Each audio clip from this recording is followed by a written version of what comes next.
Marvel and DC have serious problems. The American comic industry used to sell tens and even hundreds of thousands of copies of each issue, but ever since the industry's collapse in the late 90s, sales still haven't gotten anywhere close to their glory days. And yes, the American comic industry has been seeing an increase in both sales and popularity over the past decade, but they need to be doing so much better. Even Superman doesn't have the strength to lift up all the unsold issues at my local comic shop. I have been a professional comic book YouTuber for about a decade, and I am constantly getting comments from people saying that I am the entire reason they started reading comics. Hell, my video that helps folks get started has almost 200,000 views, and that is not a good thing. Marvel and DC suck at bringing in new readers, and since I know for a fact that folks that work there watch my channel, here is my take on how to fix all of their many issues. And plus, since the rising tide lifts all ships, then if the big two do better, then independent comics are going to do better as well.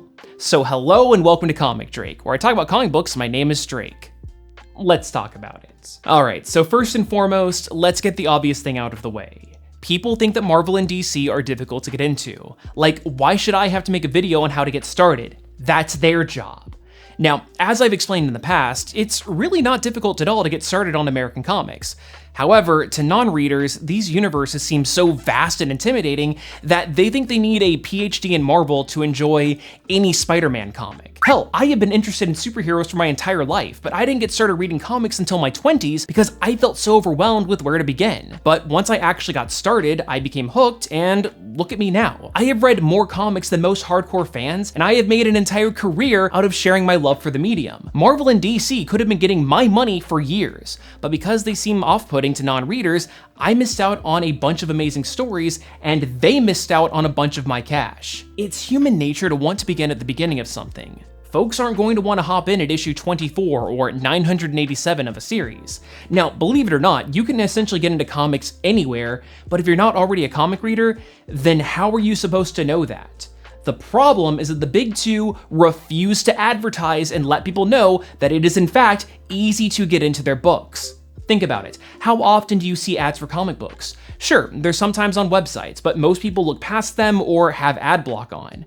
But primarily, most comic ads are done at comic shops or inside of other comic books. They are exclusively marketing to people that already read comics. How is that supposed to bring in new readers? It doesn't matter if you have the best band in town. Nobody is going to come to your concert if the only people you tell about it are the other bandmates. The way to fix this in the modern era is extremely simple. Just pay influencers, but not comic influencers like me. The people that watch me are already interested in comics, so what Marvel and DC need to be doing are sponsoring videos from manga and gaming channels. Those creators have audiences that I am sure would love to get started reading comic books, and if you pay them to make a video specifically about how easy it is to get started and maybe recommend some other books, then it has the potential to pay off in a huge way.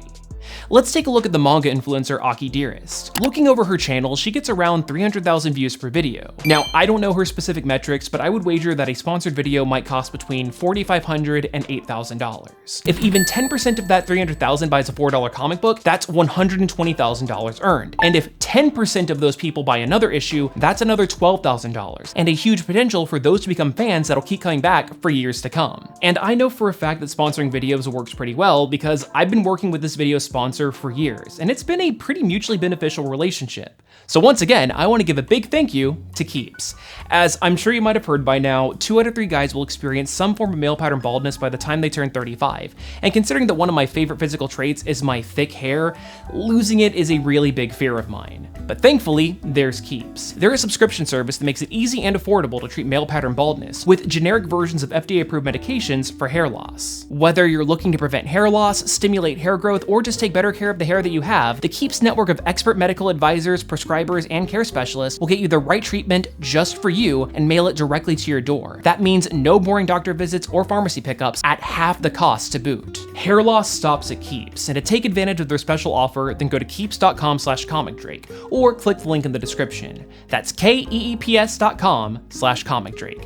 Thank you very much, Keeps, for sponsoring today's video, but now let's get back to it. Even outside of marketing, comics have a big lesson they need to learn from the MCU. Remember how Kevin Feige said that there have been way too many Marvel shows back to back? Well, Comics have the same issue. Boy howdy, there are too many issues being released at the same time. Again, I read comic books for a living, but I am extremely behind on modern books because not only are there a million issues being produced at once, but because they're constantly being produced on a weekly basis, if I stop for even a minute, then there is a barrage of books that demand my attention. How am I supposed to keep up with a bullet train if all I have are a pair of roller skates? Now, listen, I totally get it. I understand that I am not the average reader, because as a professional in this space, I try to read most books that Marvel and DC are putting out. But you know what? Fans also love multiple characters. I'd wager to say that the average comic fan loves a lot of heroes and would love to read a bunch of their stories. But how are they supposed to keep up? I get that Batman and Spider-Man are the big sellers, but do they really need 3 or even 5 books at the same time? How are people supposed to get invested in other series if they only have limited time and budget? What Marvel and DC need to do is streamline their comic book lines and to focus on great stories and then put an effort into letting people know that these fantastic books are on sale right now. As a big example, I have always been intimidated by the X-Men, and in 2019 when they stopped all of their books and entered the new era with House of X, it was the perfect time for me to jump in. I loved it. There were only a few books being published and I was keeping up, but slowly but surely the amount of titles ballooned, and now I'm not reading any X books. Marvel had me reading multiple series that I usually passed on, but because they got too big for their britches, they lost me, and more importantly, my money. But the other issue is that the comic industry has issues. I mean like actual issues. Now look, I know the comic industry hates to hear it, but their business model is extremely outdated and they refuse to get with the times. Back in the 30s, comic books were primarily sold at newsstands, and single issues were sold like they were newspapers or magazines. But listen, nobody these days under the age of 70 reads the paper, and magazines solely exist for waiting rooms, and even then, people ignore them because their phone is just so much more interesting. I stopped buying single issues years ago in favor of trades and graphic novels, and new fans almost always read those instead of issues because they're way more simple. If I want to start reading The Runaways, then I pick up the book that says 1, and if I like it, I pick up the one that says 2, and then 3. It's extremely simple. If you go to any Barnes & Noble, they'll tell you that manga is one of their biggest sellers, and that's how they do it. 1, 2, 3, 4, 5, 6. I know where to go. Now, yes, physical books have been on decline for years, but manga volumes continue to sell like hotcakes. If Marvel and DC want to capture the readers, then that is how you do it. Get rid of issues and give us an actual book every so often, because that's the other problem. This shit is too expensive. I went and bought this comic at my local comic shop today, and it is $5 plus tax, and I can read it in less than half an hour, which is another reason that I stopped buying floppies. I'm not getting enough bang for my buck. If the big two insist on doing monthly issues, then make anthologies. How cool would it be to buy a Batman comic that has a Batman, Nightwing, Batgirl, and Robin story all in one package? Or maybe an X-Men book with X-Men, X-Force, Wolverine, and the New Mutants. Plus, this would be the best way to give B and C tier characters a chance to shine. Again, take a look at manga. This is the model that Shonen Jump has been doing for decades. So let's take a look at this volume and see what all is included. In this, you get Naruto, One Piece, Bleach, Bakuman, Nura, Toriko, Siren, and Yu-Gi-Oh! 5Ds all in one package. Hot damn, that is a lot of series in one book. Now, yes, this is in black and white and it's on cheaper paper, but all of this plus a free Yu-Gi-Oh! Card adjusted for inflation is $7. What would you rather buy? Now, DC, look at me. I get that you tried this already at Walmart, but this was doomed to fail from the get-go. It's a bunch of random stories that aren't even all in the same universe. If this was your first exposure to Superman, then you would have no idea what's going on. But also, the books are marketed to kids in the magazine section. Kids aren't going there, and even then, they have a short attention span. Are they going to remember to pick up the next issue in a month? I completely understand that putting out multiple brand new stories in one book is going to mean less profit per issue sold, but if handled right, then the number of books is going to increase, and that difference is going to be made up with quantity. Remember, the goal here is to bring in new readers and convert them into lifelong fans. Unfortunately though, this is the saddest part of the video. Comic shops are dying. Even my favorite shop in the Dallas area has closed down for good because there are so few comic readers that they've only been staying afloat through board games and manga sales. Now, while I am seriously hoping that Marvel and DC will make changes that'll bring in new readers, which will help the stores, it's also time to embrace digital in a more significant way. Once again, take a look at Shonen Jump. The most recent 3 chapters of any series are 100% free to read, and that is for only $3 a month. Let me just reiterate that. Digital subscribers can read every single one of their series for only $3. This business model is insane. And you know what? People love it and they signed up in droves. Comic book piracy is extremely easy, and while I by no means condone it, if people want to read comics for free, they're going to. As Gabe Newell famously said, piracy is not a pricing issue. It's a service issue.